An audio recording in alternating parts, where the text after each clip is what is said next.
संसद भवन के सेंट्रल हॉल में हुए संविधान दिवस समारोह में 14 विपक्षी दलों ने किनारा किया है। विपक्ष के कार्यक्रम में न पहुंचने पर पीएम मोदी जमकर बरसे। कहा कि पारिवारिक पार्टियों ने संविधान की भावना को चोट पहुंचाई है। विपक्ष ने संविधान दिवस का विरोध पहले भी किया था और अब भी कर रहा है। आज नहीं हो रहा है, उस दिन भी हुआ था कि 26 नवंबर कहां से ले आए, क्यों कर रहे हो? पार्टी की सारी व्यवस्था परिवारों के पास रहे, वो लोकतंत्र, स्वस्थ लोकतंत्र के लिए सबसे बड़ा संकट होता है। पीएम मोदी ने कहा कि विपक्ष के रवैये से संविधान की भावना को भी चोट पहुंची है और संविधान की एक एक धारा को भी चोट पहुंची है। जब राजनीतिक दल अपने आप में लोकतांत्रिक कैरेक्टर खो चुके हों, वो लोकतंत्र की रक्षा कैसे कर सकते हैं? देश बाबा साहिब का विरोध नहीं सुनेगा।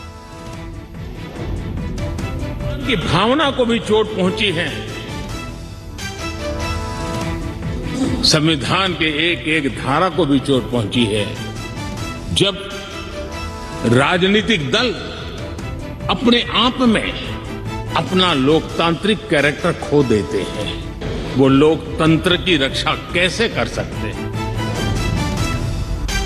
कांग्रेस ने संविधान दिवस कार्यक्रम के बहिष्कार पर दी दलील। आनंद शर्मा ने कहा कि संसदीय लोकतंत्र में विपक्षी भूमिका होती है जिसे सरकार मानने के लिए तैयार नहीं है। संविधान को लगातार मोदी सरकार चोट पहुंचा रही है। गैर जरूरी तरीके से अध्यादेश लाए जा रहे हैं। कोई अवसर ये सरकार नहीं छोड़ती जब संविधान और संविधान की परंपराओं को दबाकर निर्णय ना लिए जाएं। संसद के हर सत्र आरंभ होने से पहले महत्वपूर्ण कानून अध्यादेशों के माध्यम से बनते हैं, ऑर्डिनेंस के माध्यम से बनते हैं।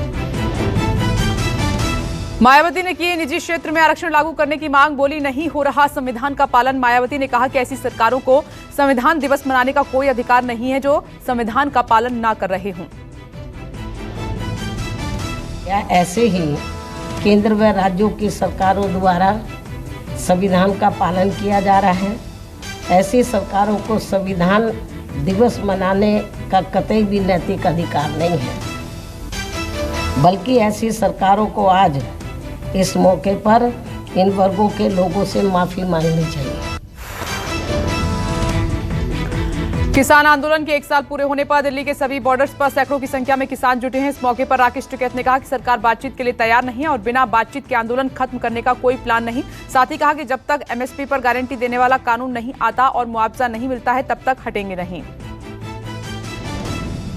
किसानों को तो एमएसपी है, जो आज आधे में की फसलों को लूटा जाता है उसका लाभ एमएसपी से मिलेगा। ये 750 किसान शहीद हुए हैं। भाई युद्ध हमारे घर पर आन कनाडा, उसका हर्जाना कौन देगा? हमारे लोग शहीद हुए, हमारे ऊपर मुकदमे लगे। आंदोलन के 1 साल पूरे होने पर दिल्ली के बॉर्डर्स पर किसानों ने जीत का जश्न मनाया। आज देश के अलग अलग इलाकों से किसान दिल्ली पहुंचे हैं और दिल्ली के सिंघू बॉर्डर पर बड़ी तादाद में किसानों का जमावड़ा देखने को मिला। इस दौरान वॉलंटियर्स ने रक्तदान शिविर का भी आयोजन किया। वहीं किसानों ने तीनों कृषि कानूनों की वापसी को आधी जीत बताया। आज अकाली दल की नेता और पूर्व केंद्रीय मंत्री हरसिमरत कौर ने भी शहीद हुए किसानों को आज नमन किया और पंजाब के किसानों का धन्यवाद देते हुए कहा कि जल्द से जल्द ये तीनों कृषि कानून कानूनी रूप से संसद के जरिए खारिज हो जाएंगे। किसान आंदोलन के 1 साल पूरे होने पर अरविंद केजरीवाल का ट्वीट लिखा कि ऐतिहासिक आंदोलन ने गर्मी, सर्दी, बारिश, तूफान के साथ साथ कई साजिशों का सामना किया है, पर जीत अंत में सच की हुई। प्रियंका गांधी बोली कि किसान आंदोलन का 1 साल किसानों की शहादत और निर्मम भाजपा सरकार के अहंकार व अन्य दाताओं पर अत्याचार के लिए जाना जाएगा। भारत में किसान की जय जयकार हमेशा थी और रहेगी। किसानों के संघर्ष की जीत इसका प्रमाण है। भारतीय किसान यूनियन का चढ़ूनी गुट पंजाब में विधानसभा चुनाव लड़ेगा। गुरनाम सिंह चढ़ूनी ने पार्टी बनाकर चुनाव लड़ने का ऐलान किया है। अंबाला में एक कार्यक्रम में चढ़ूनी ने कहा कि पंजाब में वो खुद चुनाव नहीं लड़ेंगे बल्कि उम्मीदवार उतारेंगे। महाराष्ट्र के अंदर मार्च तक बहुत जल्द बदलाव देखने को मिलेगा। महाराष्ट्र बीजेपी के बड़े नेता और केंद्रीय मंत्री नारायण राणे का बड़ा बयान आया है। नारायण राणे ने कहा कि महाराष्ट्र में 3 पार्टी की सरकार है जिसकी लाइफ ज्यादा नहीं है। बता दें कि इस दौरान शरद पवार, प्रफुल्ल पटेल दिल्ली में मौजूद हैं। महाराष्ट्र को लेकर दिल्ली में बीएल संतोष, देवेंद्र फडणवीस और चंद्रकांत पाटिल की बैठक खत्म हो गई है। संगठनात्मक बदलाव पर चर्चा हुई। महाराष्ट्र में होने वाली मिनी विधानसभा यानी कि महानगर पालिका चुनाव और राज्य के राजनीतिक हालात पर चर्चा हुई। अमित शाह और चंद्रकांत पाटिल के बीच 1 घंटे बैठक चली है। कांग्रेस महासचिव प्रियंका गांधी थोड़ी देर में प्रयागराज पहुंचेंगी, जहां वो गोहरी गांव के पीड़ित परिवार से मुलाकात करेंगी और लोगों के परिजनों से मिलकर उनका दुख बांटेंगी। हाल ही में फूलचंद पासी समेत 4 लोगों की हत्या हो गई थी। बता दें कि दबंगों ने कुछ दिन पहले फूलचंद के घर जाकर धमकी दी थी, लेकिन पुलिस ने कोई एक्शन नहीं लिया। यूपी चुनाव से पहले छोटे दल को साधने में जुटे अखिलेश यादव लखनऊ में आज से एसपी ने संविधान बचाओ महाआंदोलन की शुरुआत की है। कांशीराम स्मृति उपवन में कार्यक्रम का आयोजन किया गया, जिसमें एसपी सुप्रीमो अखिलेश यादव कार्यक्रम में शामिल होंगे। दिल्ली विधानसभा के सत्र के आगाज होते ही सदन में हंगामा देखने को मिला। बीजेपी विधायकों ने सत्र के दौरान शराब के ठेकों को लेकर दिल्ली सरकार पर करारा हमला बोला और ठेके बंद करो का नारा भी लगाया। विपक्ष के हंगामे को लेकर सरकार के मंत्री कैलाश गहलोत ने पलटवार करते हुए कहा कि सदन का अपमान है। राजधानी लखनऊ से बीजेपी की संविधान गौरव दिवस यात्रा शुरू। काफिला लखनऊ से प्रयागराज के लिए रवाना हुआ। केंद्रीय राज्य मंत्री कौशल किशोर के नेतृत्व में इस यात्रा का आगाज हुआ है। बता दें कि पीएम मोदी जब गुजरात के सीएम थे, उस दौरान उन्होंने गुजरात से संविधान गौरव दिवस यात्रा शुरू की थी। राकेश अस्थाना की नियुक्ति को चुनौती देने वाली याचिका पर सुप्रीम कोर्ट ने जारी किया नोटिस में 2 हफ्ते में राकेश अस्थाना को जवाब देने को कहा गया है। चुनौती याचिका में यह कहा गया है कि नियमों को ताक पर रखकर राकेश अस्थाना की नियुक्ति की गई है। परमबीर सिंह पर रिटायर्ड एसीपी ने बड़ा आरोप लगाया है। रिटायर्ड एसीपी शमशेर खान पठान ने परमबीर पर उगाही के साथ ही आतंकी कसाब का मोबाइल फोन आईएसआई को बेचने और फिर नष्ट करने का आरोप लगाया, जिसे लेकर एसीपी ने मुंबई पुलिस कमिश्नर को लिखित शिकायत भी दर्ज कराई।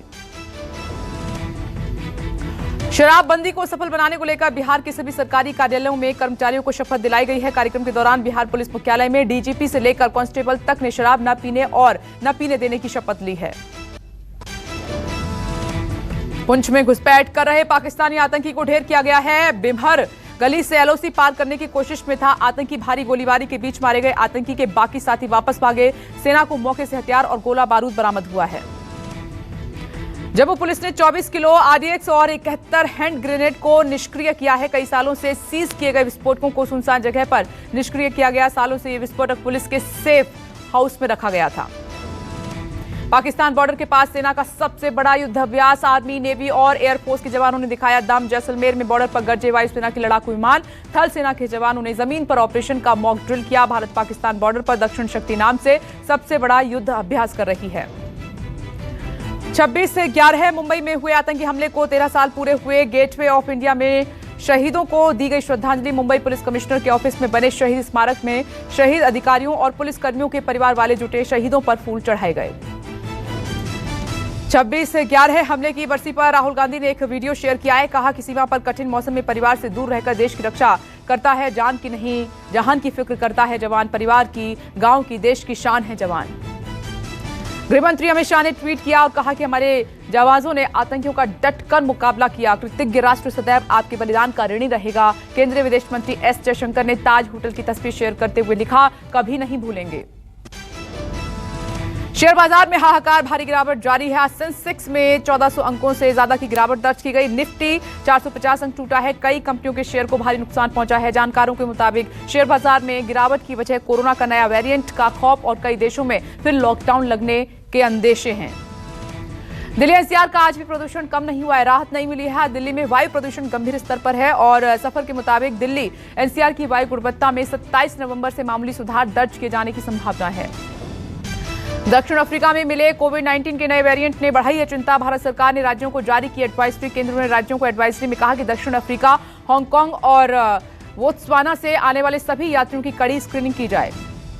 नए कोविड वेरिएंट ने निपटने से सीएम केजरीवाल निपटेंगे, प्लान तैयार किया जा रहा है। सीएम केजरीवाल ने सोमवार को डीडीएमए से नए वेरिएंट पर प्रेजेंटेशन मांगा है। ट्वीट करके कहा कि अफ्रीकी देशों से नए कोविड वेरिएंट के खतरे को देखते हुए हम लोगों की सुरक्षा के लिए आवश्यक कदम उठाएंगे।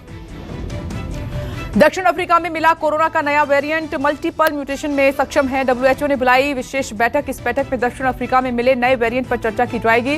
ब्रिटेन ने नए वेरिएंट की वजह से 6 अफ्रीकी देशों के लिए उड़ानें रद्द की हैं। बेंगलुरु के एक अंतर्राष्ट्रीय बोर्डिंग स्कूल के 33 छात्र और एक कर्मचारी कोरोना पॉजिटिव पाया गया है। कर्नाटक के स्वास्थ्य विभाग ने जानकारी दी है। संक्रमित बच्चे हाई स्कूल और हाई सेकेंडरी क्लास के हैं। अधिकारियों ने स्कूल के सभी 297 छात्रों और 200 स्टाफ सदस्यों का कोरोना टेस्ट करवाया। कई राज्यों में स्कूल खुलने के बाद बढ़ा कोरोना संक्रमण। ओडिशा, राजस्थान, कर्नाटक, तेलंगाना में कई बच्चे कोरोना पॉजिटिव मिले हैं। तेलंगाना, ओडिशा और राजस्थान में अब तक 100 स्कूली बच्चे कोरोना संक्रमित हुए हैं। स्कूल को बंद किया गया है। 2 साल बाद महाराष्ट्र के सभी स्कूल 1 दिसंबर से खुलेंगे। पहली कक्षा से 7वीं कक्षा तक स्कूल शुरू होंगे और कोरोना की वजह से स्कूल बंद थे। स्कूलों को कोविड गाइडलाइन का सख्ती से पालन करने का निर्देश दिया गया है।